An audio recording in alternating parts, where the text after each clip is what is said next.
Hej. I den her video vil jeg vise jer, hvordan I logger på jeres NemID. Som eksempel vil jeg bruge Jyske Netbank. Når I kommer ind på siden, spørger den om I vil køre Java. I skal bare trykke kør.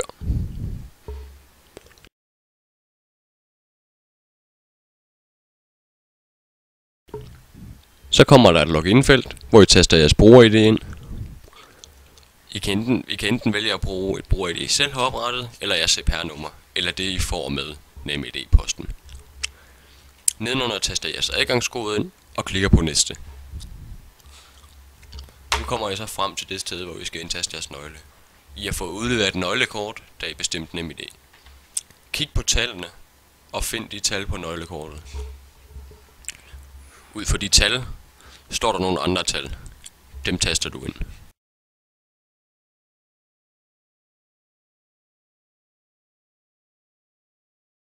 Nu er I så logget ind på jeres NemID. Inde på jeres netbank kan I blandt andet gå ind og overføre penge. Nu vil jeg som eksempel overføre penge til en af mine venner. Når I vil overføre pengene, spørger den jer igen om NemID.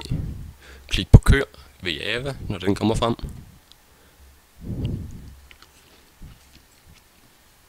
Og indtast så jeres adgangskode.